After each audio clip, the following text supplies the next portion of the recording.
जो स्टूडेंट्स यहाँ बैठे हैं, आपसे मैं एक छोटी सी बात कहना चाहती हूँ। आपने एपीजे अब्दुल कलाम साहब का नाम सुना है ना सबने? हाँ, कलाम साहब ने एक बात कही थी कि in the very old times the world was driven by the muscle power, after that it was driven by money power, and now it is being driven by the power of knowledge. यानी पहले शरीर की ताकत से दुनिया चलती थी, उसके बाद कुछ दिन पैसे से दुनिया चली, और अब दुनिया कैसे चलती है? ज्ञान की ताकत से चलती है। आज अमेरिका और रूस, फ्रांस क्यों हमसे आगे हैं? उनकी जनसंख्या भी कम है, शायद वो मेहनती भी हमसे कम हैं, लेकिन वो हमसे क्यों आगे हैं? क्योंकि उनके यहाँ शिक्षा का जो प्रसार था वो हमसे ज़्यादा हुआ, वो हमसे ज़्यादा एजुकेटेड हैं। हम लोग प्राचीन काल में हमारे यहाँ बहुत अच्छी यूनिवर्सिटीज़ थी, नालंदा यूनिवर्सिटी थी, तक्षशिला यूनिवर्सिटी थी, लेकिन जब मध्यकाल आया तो हमने अंधविश्वासों पर ज़्यादा ध्यान दिया, और जो नॉलेज था साइंस का उस पर हमने कम ध्यान दिया, इसलिए हम विश्व में पिछड़ गए। एसएसटी में आप लोग पढ़ते होंगे, 10th के बच्चे एसएसटी पढ़ते हैं, कि एक समय था जब वर्ल्ड की जो रिचेस्ट कंट्रीज थी वो रूस अमेरिका नहीं थी, वो इंडिया था और वो चाइना था।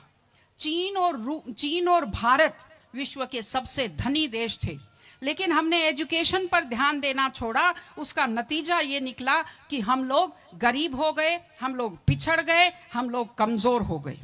इसलिए अगर आपको खुद को ताकतवर होना है और इस देश को ताकतवर बनाना है तो आप लोग शिक्षा पर ज्यादा से ज्यादा ध्यान दीजिए।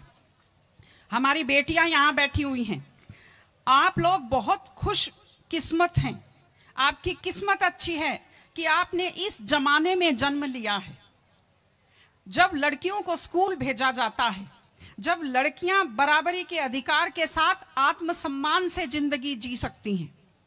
मैं अभी सोफे पर अकेली बैठी हुई थी, फिर उसके बाद शिफा जी आए और फिर उसके बाद संतोष जी आए, तो हमें जगह हमारी बढ़ती गई। मैंने कहा भाई पुरुषों सिंहासन खाली करो, महिलाएं आती हैं।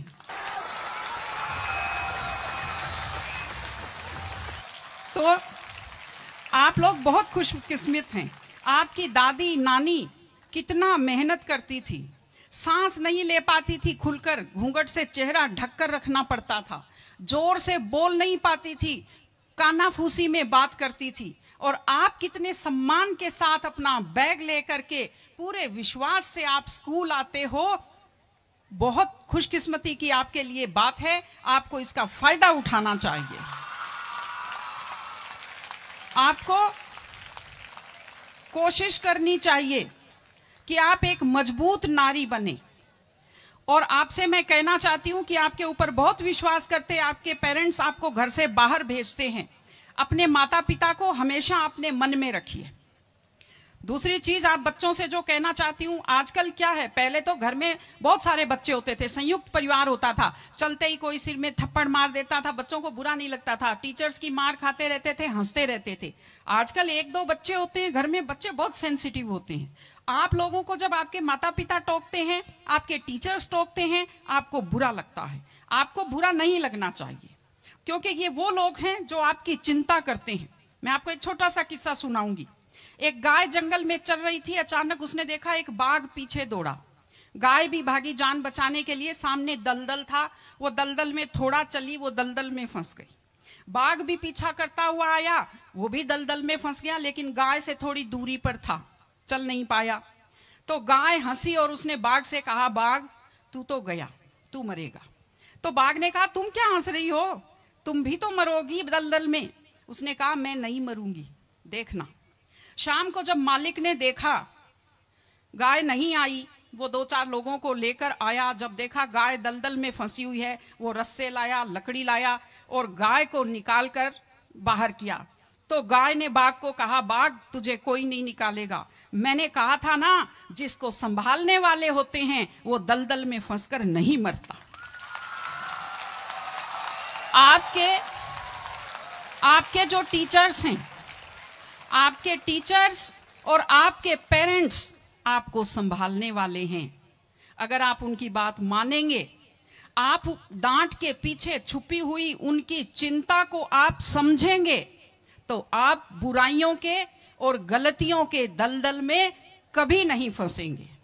इसलिए अपने माता पिता को, विशेषकर अपनी माँ का चेहरा अपने दिमाग में रखिए, अपने दिल में रखिए कि वो आपके ऊपर कितना विश्वास करते हैं, वो आपकी कितनी चिंता करते हैं, घर पे आपका इंतजार करते हैं, आपके लिए हमेशा वो दुआएं करते हैं। आपके माता पिता जब मंदिर में जाते हैं खुद के लिए कुछ नहीं मांगते, जब वो बचत करते हैं उस पैसे से खुद के लिए कुछ नहीं खरीदते, वो पैसा आप लोगों पर खर्च करते हैं। उनकी इस चिंता को समझिए, अपने टीचर्स की चिंता को समझिए।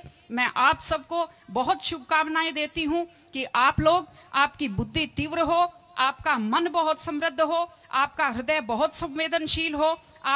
मैं स्कूल को मैं बहुत बहुत शुभकामनाएं देती हूँ। टीचर से अपील करती हूँ कि व्यक्ति केवल शरीर और दिमाग नहीं होता, एक मन होता है, एक आत्मा होती है।